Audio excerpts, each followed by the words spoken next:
Very good morning and welcome you all. MS set के जो paper हुआ था अभी 2024 का 7 अप्रैल का, उसके 50 क्वेश्चन को तो पूरा कर लिया है। अब देखेंगे कि आगे कौन से है क्वेश्चन और उसके अंदर क्या होता है कि you might have understood the importance of previous year question paper.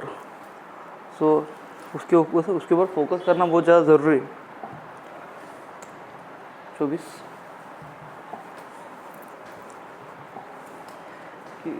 बहुत ज़्यादा 25 में से 24 क्वेश्चन प्रीवियस ईयर क्वेश्चन थे। अभी 50 में से देखेंगे और कितना होता है। तो पासिंग तो बहुत ईजी होती है। OBC के लिए कम से कम 148 क्या 148 148 बोल सकते हैं आप, 148 तक होती है OBC के लिए, बाद में थोड़ी बढ़ती है।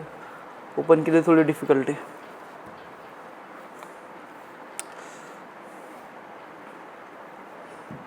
यहाँ तक पहुँच गए थे अपन।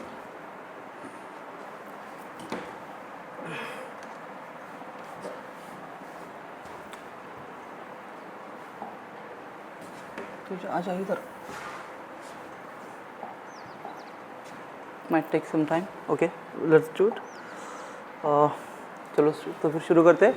All sounds of English are articulated with, एक जो फोनेटिक्स के जो स्टूडेंट होंगे उनको पता है कि लैंग्वेज के लिए सबसे इम्पोर्टेंट चीज़ है अगर आप बोलते हो, that is the air.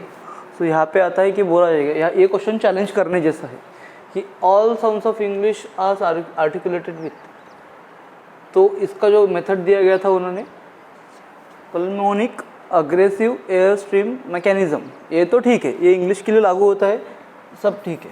But उन्होंने क्या बोला कि all sounds of English are articulated, पर इंग्रेसिव और इग्रेसिव में जो डिफरेंस था, जहाँ पे लंग्स, रिप्स और डायफ्राम जो बोला जाता है, वहाँ से भी जो कुछ जो ऐसे होते कि all types of languages has this kinds of component also. ये ऐसे एयर स्ट्रीम, जैसे कि अगर बोलते हैं तो ग्लोटल जैसे आवाज़ आता है कि जो यहाँ पे ग्लोटल एयर स्ट्रीम देता है कि यहाँ से ग्लोटल, यहाँ से आवाज़ मैं ग्लोटिस से निकालूंगा, दैट इज़ एडम्स एप्पल जिसको कहा जाता है। कि अरबिक लैंग्वेज में आपको पता होगा कि ज़्यादातर एयर यहाँ से पास होती है, यहाँ से एनर्जी मिलती है, ऐसा कुछ होता है। पैलेटल जो कि वोकल में आएगा पूरा। पर ये जो इम्पोर्टेंट है कि इसको चैलेंज किया जा सकता है दोनों मेरे तरीके से, मेरे कहने से, क्योंकि जो क्वेश्चन यहाँ पे इंग्रेसिव और इग्रेसिव में जो फ़र्क है कि दैट इज़ व्हेन, जहाँ पे मैं बोल रहा हूँ अभी हिंदी बोल रहा हूँ, when I speak English then what was the system I am using, that is by the lungs I am having the energy because that the air I am putting inside and outside, ऐसे उसको कहा जाएगा। But इग्रेसिव में यहाँ पे पकड़ जाएंगे वहाँ पे कि क्वेश्चन इसका आंसर A और B दोनों करेक्ट हो सकता है। उसको भी बोला जाए तो हो जाएगा, वो भी प्रीवियस ईयर क्वेश्चन में भी आ सकता है ऐसा। In which year did the British parliament introduce the drama reform in order to strengthen the native drama tradition of English drama? कब उन्होंने किया था? और आपको इसको पता होगा कि रिफॉर्मेशन एक्ट जो आता है तो 1832 का, इसको प्रीवियस ईयर क्वेश्चन बोल लूँगा मैं तो, या 24 से कंटिन्यू कर लूँगा, 25 एक और बढ़ गया। देखो कितने सारे होते हैं। तो exploratory studies are appropriate for the persistence phenomenon like, तो उसके क्या क्या आता है इसका answer, that is see the sequence of the culture institute. ये पूरे करेक्ट हो सकते हैं, ऐसा मैं बोलूँगा नहीं, ये बेस्ड ऑन दी रिसर्च कि जो लोग नेट सेट क्वालिफाई हो चुके हैं उनके बेस पे ये आंसर करेक्ट है, ऐसा मैं बोल रहा हूँ। Again previous year question paper, that is 25। The Jonathan Swift battle of the book is a an, कि दोनों में से क्या है? रिटर्न इसको किया गया था 1704 में, battle of the books, that is a satire, एक सटायर है जो जिसे कहा गया था। हाँ हो गया, the Jonathan Swift the battle of the books is a satire, जो 1704 में लिखी गई थी।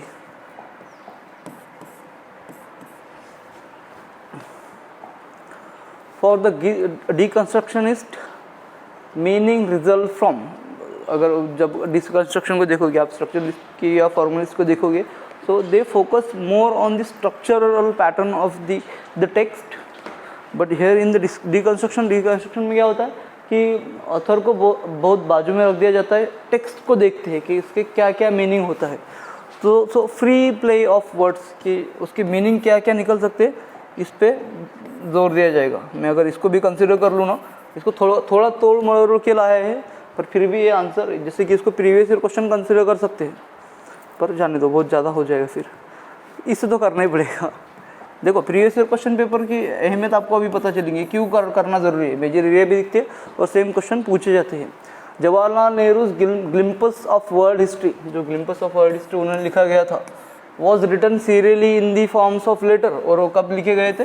1934 में उन्होंने लिखे थे। When he was in the prison, वो जब जेल में थे तब उन्होंने लिखे थे। He was 3-4 years he was in the prison. और किन्हें लिखे थे उन्होंने? उनकी डॉटर को लिखे थे, इंदिरा गांधी जी को।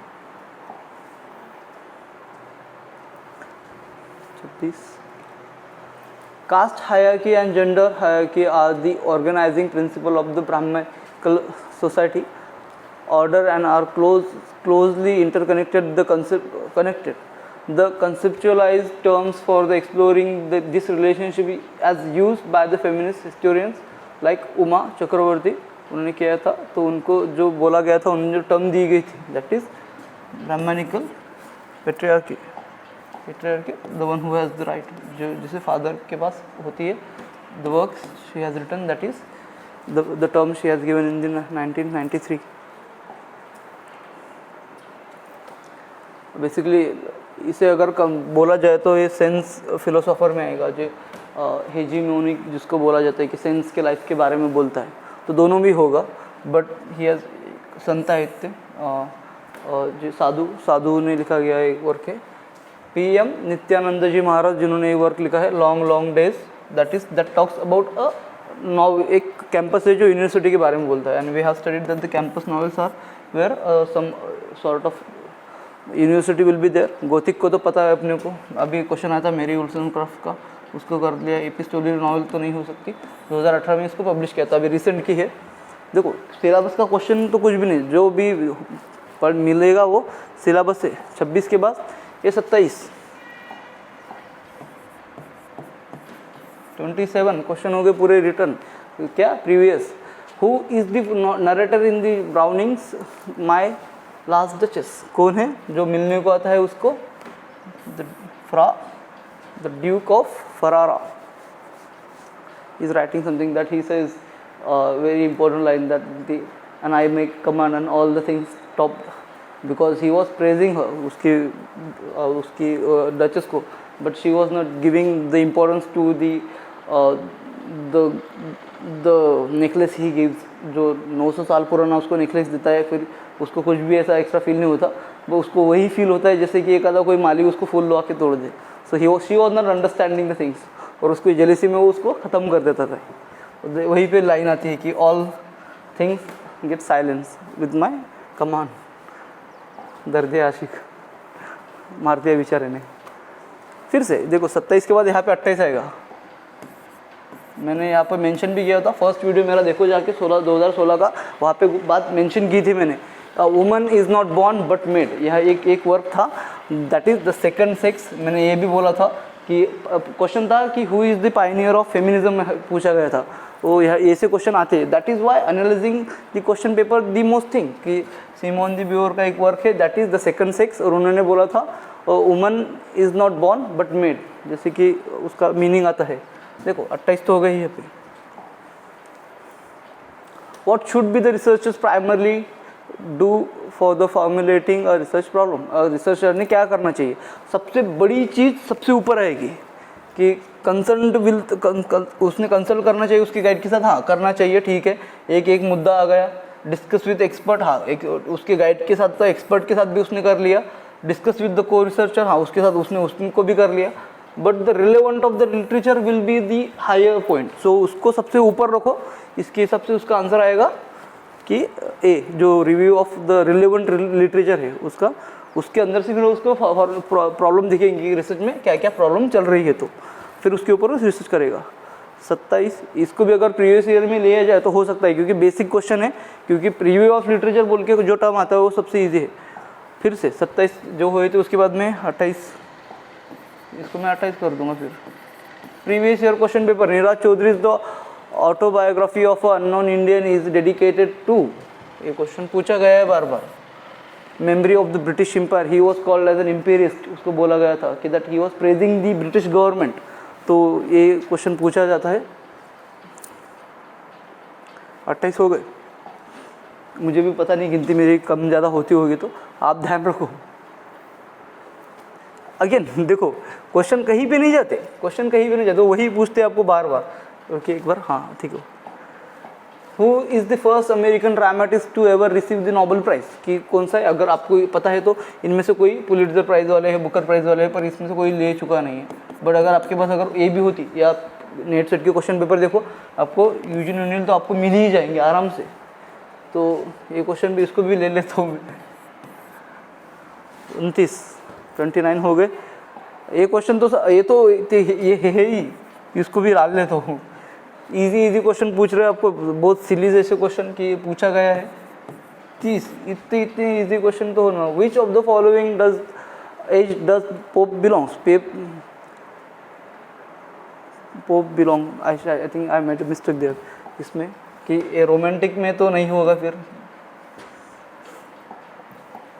पोप का जो एज आपको पता है कि पोप का, अगर अलेक्जेंडर पोप की बात कर रहे हो, अलेक्जेंडर पोप के बारे में अगर पता चले आपको कि 16 कहाँ से कहाँ तक 1688 टू 1774 का उसका पीरियड था, तो इसमें उनको निकाल दो। फिर रेस्टोरेशन का पीरियड अलग है, रोमांटिक का अलग है, कैरोलाइन का अलग है, न्यू क्लासिकल आप ले सकते हो।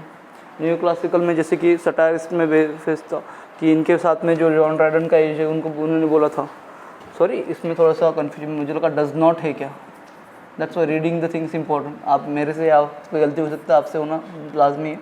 सो रेस्टोरेशन को आप एलिमिनेशन कर दो, क्योंकि आपको रोमांटिक का पता है, रेस्टोरेशन का पता है पहले था, क्योंकि 60 तक आएगा, 60 से आगे नहीं जाएगा। New classical that is important thing. Caroline तो बहुत पीछे हो गए, जेम्स को कैरोलाइन एज बेसिकली हमने देखा था कि कैरोलाइन एज किस लिए बोला गया था, because he was the James, Carroll उसका जो नाम था, Latin name was signifying. 30 question देखो, बहुत इजी क्वेश्चन होते हैं।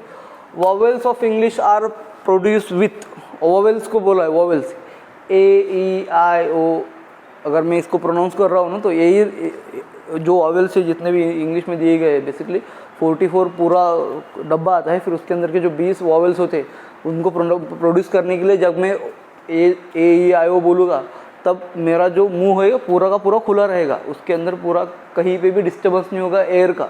सो जो है बोलते समय पूरा मुंह खुला रहता है, इसलिए कि उसको अगर क्लोजर बोल रहा है तो ख़त्म कर दो, उसको निकाल दो। ये प्रीवियस ईयर क्वेश्चन पेपर ही है, पर फिर भी इसको काउंट नहीं करूँगा। क्लोज भी निकाल दो, कंप्लीट ओरल, क्लोजर निकाल दो, ओरल अप्रोक्सीमेशन ओवल के लिए आता है। और वही कॉन्सोनेंट में हुए थे, कॉन्सोनेंट में वॉइस को, ये जो वॉइस है यहाँ पे आप अगर देखेंगे हाथ लगा के, तो अगर पी बी बोलते हैं तो यहाँ पे वाइब्रेट करता है, अगर ई ओवल बोलोगे तो वाइब्रेट नहीं होगा। वही वॉइसलेस और वॉइस का फ़र्क है, लिंग्विस्टिक्स से बिलोंग करता है ये एरिया। यूजिन, फिर से प्रीवियस ईयर क्वेश्चन पेपर सारे के सारे अगर आप देखते हो तो वही मिलेगा। Eugene O'Neill's play on the psychology of the colonialism and the imperialism. Imperialism के बारे में आया तो इम्पीरियल जोन्स के अलावा आप किसी को मत देखिए, बस आ गया, दिख गया आपका आंसर। प्रीवियस ईयर क्वेश्चन 31 हो गए, जिसको अगर 30 का पकड़ लूँ मैं तो उसको 30, इसको भी छोड़ दिया तो फिर भी 31 क्वेश्चन हो गए, जैसे कि प्रीवियस ईयर हो गए। देखो बहुत सारा है। 66 the concept of negative capability, फिर से यू डोंट हैव टू, आप देखो कितना हो रहा है। तो the concept of negative capability is said to be have been coined by, कुछ भी नहीं, जॉन किट्स। अभी इसमें थोड़ा सा दिक्कत हो सकती है, शायद हो सकती है। Mahatma Gandhi said to the task of making himself an English gentleman. तो इंग्लिश जेंटलमैन कब कहा गया था उनको? इनका एक वर्क है मेकिंग जेंटलमैन फॉर हिमसेल्फ, वो एक खुद के लिए बन रहे थे। मैंने इसलिए इसको इधर क्वेश्चन टैग तो कर ही दिया है। बट दो चीज़ें हैं, एक तो साउथ अफ्रीका में उन्होंने जो डिग्री ली, तो जो उपोषण जानने के लिए महात्मा गांधी ने, तो आप उसमें देख सकते हैं। बट यहाँ पे मुझे लगता है कि that he was challenging because he was having tussle with his friend, that the vegetarian philosophy he was having, because of the thing he left the hotel. एक त्यांच्या वन इंसिडेंट इज देयर, एक story उन्होंने लिखी है उसके अंदर, जहाँ पे वो पियोने सीखने के लिए अलग अलग चीज़ें करने के लिए चीज़ें करते, because he wanted to be a gentleman. वहाँ का रेफरेंस हो सकता है, या फिर इसको आप साउथ अफ्रीका बोल दो। बाकी ये तो दोनों तो हो गए नेगेटिव, उसको हटा दो बीच से इसका, तो ठीक है। कितने हो गए? 32। Scholastic, familial, religious, publishing and distribution of the cultural information and news etc. There various associated institution comprise in Althusser theory. Althusser के बारे में पढ़ा था अभी 18-19 के पेपर में, अल्थुज़र के बारे में पढ़ा था कि कौन सी थ्योरी बोली थी अपन ने अल्थुज़र के बारे में। एक वर्ड था उनका ideological state apparatus.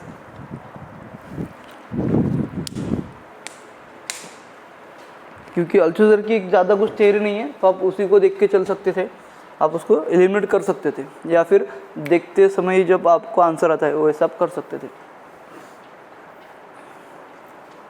Simple.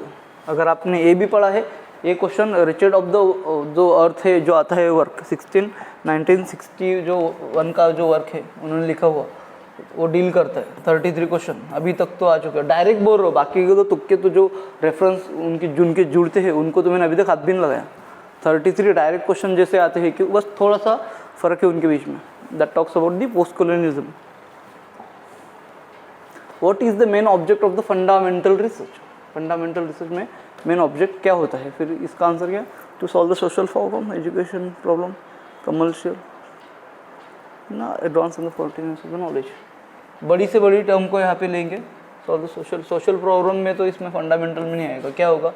To solve the educational में भी नहीं आएगा वो, but to advance the frontier knowledge. अपने को क्या उसमें नॉलेज गेन करना है, दैट इज़ ये भी मैं जगह पे बना रहा हूँ, शायद इसका आंसर करेक्ट होगा। कमर्शियल में तो नहीं आएगा, फंडामेंटल एजुकेशन में हो सकता है, बट सोशल प्रॉब्लम को सॉल्व करना भी इतनी बड़ी चीज़ नहीं है। बट इवेंचुअली वो प्रॉब्लम जो रहेंगी सब एक जगह पे रहेंगी, पर उसके ऊपर का जो है रहता हुआ जो knowledge that matters the most, इसके लिए वो ऊपर आएगा, सबसे ऊपर नॉलेज रहेगा। Who wrote the jungle book? फिर से देखो, कुछ भी नहीं मैं बोल रहा हूँ कि ये आपको देखना ज़रूरी है, अभी ये समझना ज़रूरी है कि प्रीवियस ईयर क्वेश्चन पेपर कितने आते हैं। ये जितने प्रीवियस ईयर क्वेश्चन पेपर आते हैं उसको आपको करेक्ट करना, ठीक है, वो करना ही है, पर बाद में जितने आते हैं फिर उसमें से एजुकेटेड गेस करके आपको रिजल्ट निकालना पड़ता है, और ये चीज़ें होनी बहुत ज़रूरी है आपके लिए। सलमान रश्दी नावल शेम, उन्होंने जो लिखी नावल है शेम कि इज़ रिटन ऑन, किस पे है वो? That was the third novel that he has written in 1983। He has published the works that talks about the political situation in Pakistan. Pakistan में जो सिचुएशन चालू थी उसके अंदर ही हैज़ रिटन, उनके अगेंस्ट फतवा भी किया गया था, because the satanic verses the misinterpretation of the many people has been done, so he run to New York. उन्होंने न्यूयॉर्क में 2 लोगों के नाम लिए थे रेफरेंस के लिए, बाद में थोड़ा सा। प्रीवियस ईयर क्वेश्चन में इसका नाम था कि जो हेनरी वॉल्ट व्हिटमैन के जो बाकी वर्क थे उनके साथ में उसकी पोएम का ये नाम था, when lilacs last in the dooryard bloom. ये आपको ऑप्शन में था, अगर आपने उसको, अगर इसको भी previous year question paper consider नहीं करते तो आप भूंदो फिर वॉल्ट व्हिटमैन। अब देखो इन चीज़ों की तरफ, इसको 34-35 भी कर लेते हैं। Previous year question paper again WH question in English spoken with A falling tone. एक क्वेश्चन पूछा थे, हैव यू हैड समथिंग, जैसे कि हैव मेरा ऊपर हो गया और फिर बाद में हैव यू हैड समथिंग, तुमने खाना खा लिया। Have you check the provisional answer key, ऐसा। How many marks did you get, how many questions. अब जो आपकी जो करेक्ट है, who is the author of the theatre of Hindus,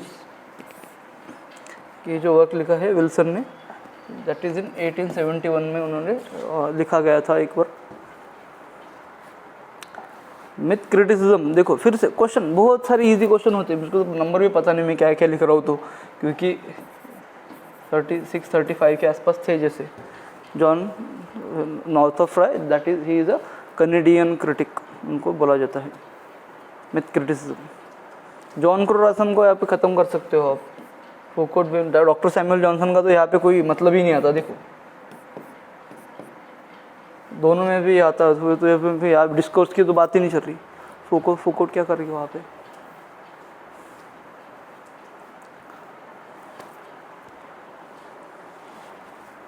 यहाँ पे जब मैंने सर्च किया था, self will girl who attended London and Cambridge universities for 3 years and come without degree and later become a famous poet. मैंने जब ऐसा search किया गूगल पे तो मुझे गूगल महाराज जो बोल रहे थे दैट ही वॉज सेइंग कि जो ये जो वर्क है, जो सर्च करने के बाद उन्होंने मुझे नाम दिया that was Sylvia Plath. But फिर मैंने जब सर्च किया था, फिर सरोजिनी नायडू थी जो दोनों यूनिवर्सिटी से बिलोंग करती है, लंदन एंड कैम्ब्रिज से बिलोंग करती थी।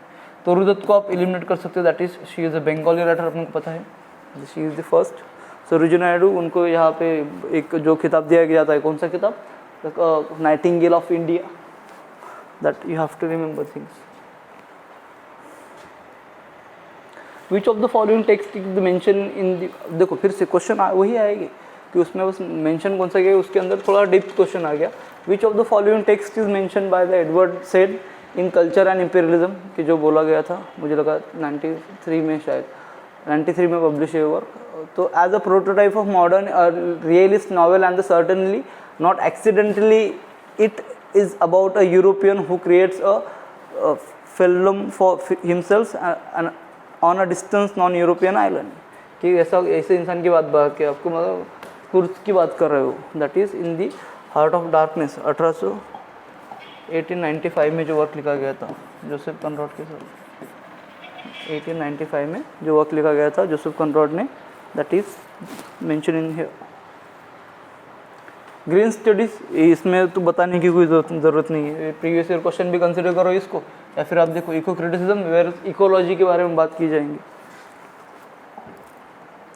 फेमिनिस्ट को भी बाजू में कर दूँ।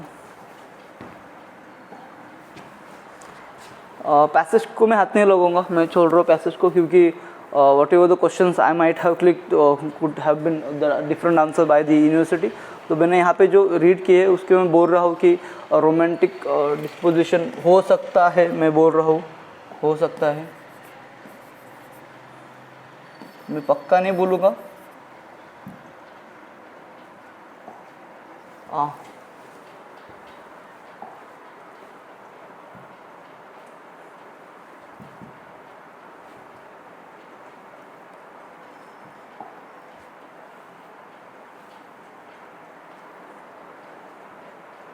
I might have clicked it so far. I don't know what had happened. Okay. Who saved Waverly from going to prison? Basically, रोज जो मिला के जो आंसर निकाला है हम दोनों तीनों ने, that is, what did the success of the novel Waverly do the Scott's career? क्या किया था उन्होंने स्कॉट के करियर में? He turned decisively from poetry to fiction. उन्होंने ऐसा किया था। यहाँ पे जो आते हैं that is, ये क्वेश्चन तो पूछने की बात ही नहीं है, ऐसे फालतू क्वेश्चन अगर आ जाए तो सेट की फिर दरिया स्टैंडर्ड खूब नीचे चला जाएगा। क्या क्वेश्चन है? The meaning of the word anonymous is what?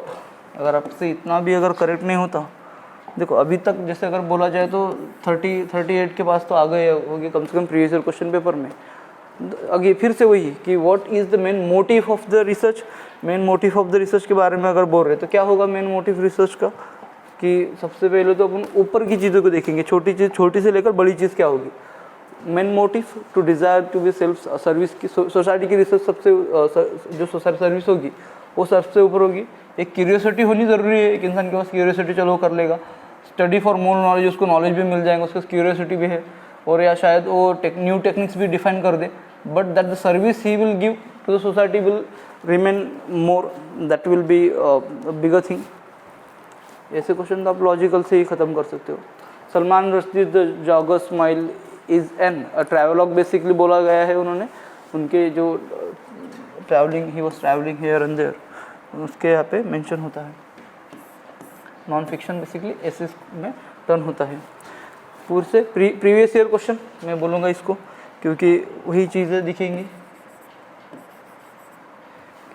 The V S Naipaul's the mystics masseurs is set in Trinidad जो आप बोल सकते हो उसे।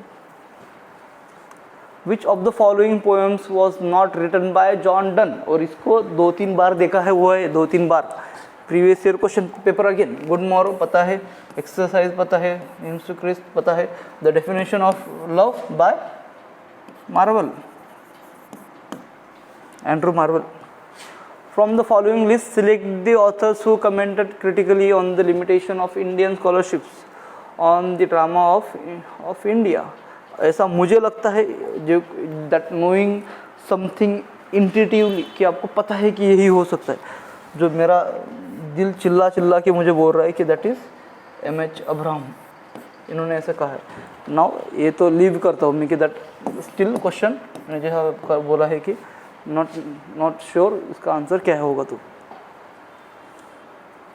इसका आंसर मैंने जो ढूंढा वो समथिंग डिफरेंट है. यहाँ पे बोला है कि कार्डिनल वॉवेल जो है as given by Daniel Jones ने दी है. यहाँ पे ऑप्शन में 18 नहीं है, but as I have search on the internet वहाँ पे मुझे 18 मिले. तो यहाँ पे शायद उनका ई लगने का बाकी भूल गए होंगे. So could be challenging question, आप फिर से देखो, एक हेल्प हो जाएगी उतनी. Liberal humanism sees the individual as a unified and self determining. बस यहाँ पे खुद को उन्होंने खुद के बारे में बोला कि liberal humanism gives the freedom. ये फ्रीडम होता है हमको कि हर एक अलग इंसान अलग अलग हो सकता है. Answer who wrote the literature and dogma, previous year question paper. यहाँ पे फिर से कि वही चीज़ें आपको ढूंढनी है, देखनी है, बार बार रटनी है. Who is the author of India recalled. India recalled की बेसिकली जो लिखी है Cornelia, that is Saurabh ji, उनका जो वर्क है that is she has written the work India recalled. अब नाउ यहाँ पे कैसा होता है कि ये नाम अभी तक, जैसे मैंने जब नेट सेट पढ़ी मुझे ये नाम नहीं दिखा, और अभी फिर जो हिजियोग्राफी आई थी उसका मैंने नहीं देखा. Now in order to get the next question जो आपका आएगा कि इनके बारे में थोड़ा पढ़ो, जो रिसेंट में न्यू एरिया होते तो उनको देखो, उनके बारे में करो. जो उनका जो लॉन्ग डे बोला था उन्होंने, जो वर्क पूछा गया था कब 2018 में पब्लिश किया था. नाउ इट्स योर टाइम कि आप उसको देखो, उनके बारे में थोड़ा पढ़ो, क्योंकि these are the current question. अब मैंने 23 की जब दिसंबर का जो पेपर दिया था, जो 14 जून को मैंने दिया था, तब उससे पहला जो नेट का अटेम्प्ट दिया था मैंने, उसके बेसिस पे मैंने कम से कम 7-8 क्वेश्चन तो वहीं पे करेक्ट कर लिए थे. सो ऐसे क्वेश्चन को आप एनालिसिस जितना करोगे उतना हेल्पफुल रहेगा. इसको तो कितने बार पूछो तो फिर भी कम है. 1978 ओरिएंटलिज्म के बारे में उन्होंने बोला. फिर से previous year question paper as it is, उसके अंदर के ऑप्शन भी नहीं चेंज किए उन्होंने, उसको ही मत्थे मार दिया आपकी. फिर से 1 मिनट रुकेंगे. The world sing song is example of. Acromion तो अपन जब बोलते हैं कि कुछ याद करने के लिए होता है तभी होता है. ब्लेंडिंग, बेसिकली ब्लेंडिंग का देखा था अपने स्मोक और फॉग को देखा था. फॉग चल रहा है, फॉग नहीं चलता, ऐसा किसी ने बोलना नहीं. मुझे इसमें थोड़ा सा, इसमें दोनों में हो सकते थे आप कंफ्यूज, किसमें, रीडुप्लिकेशन और कंपाउंडिंग. तो इसका आंसर डी कंपाउंडिंग है. सिंग सॉन्ग की बेसिकली एक शब्द को बड़ा बनाने के लिए कहा जाता है उनको. In which play did the French dramatist John. और यहाँ पे तो सब होता है. कल्याणी मैम का मुझे जब मैं पेपर सॉल्व करता था तो मुझे उनकी आवाज़ सुनाई देती थी. ऐसा ही होता है कि when you study things you listen to the people, you will get to know. आपको उनकी आवाज़ सुनाई देगी पेपर में जब रीड करते समय भी. In which play did the French dramatist John अर्नोई मॉडर्नाइज द ग्रीक मिथ. और उनका जो वर्क है that is Antigone. When I was discussing with my student, he also said that अरे इसके बारे में तो कल्याण मैम ने बोला है, प्रीवियस ईयर क्वेश्चन पेपर. और क्या है, लगभग चले गए 40 के ऊपर. ये देखो यहाँ पे तो सब कुछ आ रहा है वही previous year question paper. Studying the text without taking into account any outside influence is one of the main feature of. देखो ये प्रीवियस ईयर क्वेश्चन पेपर ही है, मुझे तो पता नहीं कहाँ तक था, इसलिए मैं भूल गया वो कितने हुए. तो previous year question paper. Formalism कहा क्या करता है कि बाजू में रखता है, स्ट्रक्चर को देखता है पूरा. तो देखो कि वहाँ पे ख़त्म हो गया कि जो टेक्स्ट है कि उसके जो कोई इन्फ्लुएंस है उसको बाजू में रख के उसको देखा जाएगा. That is formalism. I hope you are getting the things. इसका मैं बोल नहीं सकता. फिर से कुछ जो क्वेश्चन होंगे, शायद 8-10 क्वेश्चन होंगे जिसके बारे में श्योर नहीं, बाकी के सब कुछ श्योर है. Critically analysing realism, which of the following terms suggests not simply that the text comes to a liberal close, but that their formal design or narrative movement construct a position for the readers that reinforce the dominant view of the world. मुझे ऐसा लगा कि read करने के बाद थोड़ा सा जो कि कॉग्निटिव मैपिंग या फिर कॉम्पिटेंस हो सकता है, पर मुझे लगता है ज़्यादातर मेरा झुकाव कॉग्निटिव कॉम्पिटिशन मैपिंग की तरफ था। और नहीं तो फिर सबसे फेवरेट है मेरा तो मैंने कभी छोड़ा ही नहीं कि मुझे कुछ भी नहीं आता, अगर मैं उसके एलिमिनेट करना भूल चुका हूँ तो बस कि मेरा सी जो ऑप्शन था इतना प्यारा था कि मैं कहीं भी जाऊँ बस सी, कुछ भी हो ना फिर वो सी पे लगा दो थप्पा। अगर आप इसको भी भूल जाते हो तो क्या, basic things starting of the literature, Spencer की जो एपिथेलियम है कि जो वर्क लिखा था कि बेसिकली उसके इज अ वेडिंग हिम्स। अभी ये तो प्रीवियस ईयर क्वेश्चन पेपर है, उसी में से आया वो क्वेश्चन और ईजी। फिर उसने प्रोथेलेमिन लिखी 2 रिवर के, फिर उसके आपको देखना पड़ेगा, ये चीज़ें बहुत ईजी है। आर के नारायण, ये क्वेश्चन बार बार पूछा गया है। R K Narayan first novel Swami and his friends was first publish in 1935। In order to get next question, अगर आपकी जो 24 की जो हो गया, अभी 25 की जो स्ट्रैटेजी आपकी है दैट मैटर्स द मोस्ट, आप उसमें क्या करते हो। तो देखो अगर मैं इसका अगर बोलूँ मैं तो 24 से लेकर यहाँ तक 45 के तो ऊपर चल ही गए कम से कम प्रीवियस ईयर क्वेश्चन पेपर। अगर आपके 45 में से कम 40 भी करेक्ट होते तो बाकी के बचे 55 में से आपके तो तुक्के भी लगते ना 10-20। तो अगर आप ओपन कैटेगरी में भी बिलोंग करते हो तो आपका स्कोर कितना चाहिए, बड़ी बात नहीं है ज़्यादा, कि आपको क्या करना है सिर्फ थोड़ा सा ध्यान देना है, थोड़ा ध्यान दो। जैसे मैं बोल रहा हूँ, अगर आप एससी कैटेगरी में बिलोंग करते हो तो आपको 144 से 146 चाहिए। अगर आप ओबीसी में बिलोंग करते हो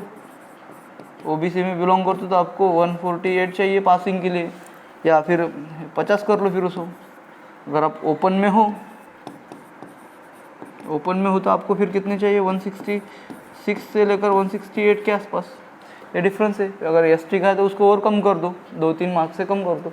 अगर आपका ये टारगेट है, देखो इसमें से कितने आते तो आई ब्रिंग द सेकंड, जो फर्स्ट पेपर है मैं उसके बारे में भी डिस्कस करूँगा, but this things will help you. और अभी बाद में फिर क्या क्या करना है आपको, रीड करना है, फिर कंटिन्यू अगर करोगे तो होगा, नहीं तो फिर कोई नहीं है कि आप फिर से अगले साल उठोगे फिर पेपर के लिए चले जाओगे। वही नहीं करना, जो मुंह उठा के लेके जाना वो चीज़ें नहीं करनी, क्योंकि उससे डिले होता जाएगा। बिकॉज वो चक्के में मत फंसो, मेरा कहना है कि that if you are willing to do something then do it properly, right, without wasting your time. और उसमें भी बहुत सारी चीज़ें हैं, आपको लाइब्रेरी ज्वाइन करके बाकी चीज़ों की तरफ ध्यान नहीं देना पड़ेगा कि that you don't have to attend the marriages also, कि उसमें भी कुछ टाइम पास होता है सब कुछ। You have to keep your mind towards the direction where you wanted to reach. अगर आपकी डेस्टिनेशन क्लियर नहीं तो आपका रोड घटिया हो जाएगा पूरा। You have to imagine that how beautiful the destination would be, हालांकि नहीं है। In after qualifying set net examination you have to suffer the things a lot, but you'll have the opportunity to express yourself and at least कि मैं बात करूँगा जो MS set के लिए जो लड़के प्रिपेयर करते हैं, that the I am from rural area, but अगर मैं खुद को देखो यहाँ तो I am living my dream job, मुझे कोई दिक्कत नहीं है इस जॉब में, भले ही पैसा कम मिले, but at least you are having the assurance that you could do something. Not मैं अगर इसमें से अगर एक कोई भी अगर करता है अच्छे से, even if some of you might get the importance of the previous year question paper, मैंने मेरा कर लिया सब कुछ। बस आप इस पेज से देखिए कि एक क्वेश्चन एक ही पेपर में, अभी जो मैं सीरीज कंटिन्यू करूँगा, यह तो मैंने इसको मैंने डिस्कस नहीं किया, बाद में डिस्कस करेंगे फिर से। सीरीज़ में जो कंटिन्यू सीरीज चल रही है अपनी, उसके बाद में अभी 23 के बारे में जब बोलूँगा मैं कि that I was very surprise to know that कि जब मैं क्वेश्चन पेपर के लिए जब गया था, कल मैं बैठा था बाहर लॉन में और मेरे दोस्तों की राह देख रहा था। सो 2023 के जो क्वेश्चन पेपर है, इसके तो मुझे पता नहीं, पर 2023 का जब आप क्वेश्चन पेपर देखेंगे ना, जो मैंने दिया था कि I got 64 question correct in that examination, मुझको 128 marks first paper second paper में ही थे, और उस पेपर में 64 प्रीवियस ईयर क्वेश्चन पेपर, 64। आप देखो 64 प्रीवियस ईयर क्वेश्चन पेपर, इसलिए प्रीवियस ईयर क्वेश्चन पेपर से जुड़ी हुई चीज़ें बहुत पता होनी चाहिए। अगर आपको उसकी फिर यहाँ पे आपका क्या काम है, आपके फिर एक नारायण के अदर वर्क देखने, आपको यहाँ पे लिखना है उनका क्या है, तो फिर उसका एक, अगर फिर राजू है तो राजू किधर से आएगा, उसका कैरेक्टर फिर कौन है, फिर ही वॉज, उसके बारे में लिखो, ऐसा आपको करना है। That things will help you. और इन्हें रटो, इनका स्पेसिफिक टाइम करो, 2 घंटे रखो। इसके साथ साथ फिर नेट के भी क्वेश्चन पेपर देखो। एक पब्लिकेशन की मैं आपको लिंक सेंड कर दूंगा, लगे तो मेरे नीचे कमेंट्स में आप देख सकती है, या फिर डिटेल में आप वहाँ से उसकी कॉमिक और किताब बुला लो, उसको रीड करो। रीड करना क्या होता है कि देखो लिटरेचर में एक बात है कि आपको बस फैक्चुअल डाटा को मगअप करना है, फिर बाद में अंडरस्टैंडिंग की जो चीज़ें वो बाद में बढ़ेंगी ना, क्योंकि many of the professors are there who उन्हें फैक्चुअल डाटा के बारे में पता नहीं है. Even I was discussing with my teachers that he was very surprise that why they are asking the publication dates of the work, क्यों ज़रूरी है. बट अभी एज दी नॉर्म्स जो बने हुए पासिंग के लिए वो आपको फुलफिल करने के लिए वो भागदौड़ करनी पड़ेंगी. That is what you have to do. I hope this video might have help. थोड़ा प्रवचनबाजी हो गई तो इसको मैं एक प्रोविजनल कंसिडर कर रहा हूँ. आप देखिए based on me and my friends discussion that we had. But अगर इसमें से कोई होता है तो आप मुझे सजेस्ट करके देखिएगा. ये जो क्वेश्चन पेपर सॉल्व कर रहा था, अगर कई पिछला वीडियो किसी ने देखा नहीं है तो दैट इज़ ये जो डी सेक्शन है इसमें, कि बाकी का आप देख सकते हैं. ये जो मेरे पास जो सेट था ये डी था, जो सेट था उसमें से मेरे पास डी था. आपके पास फंबल होगा थोड़ा सा, पर आप देख सकते हैं आराम से. We'll discuss something very important in the next video. Till then, enjoy and happy learning.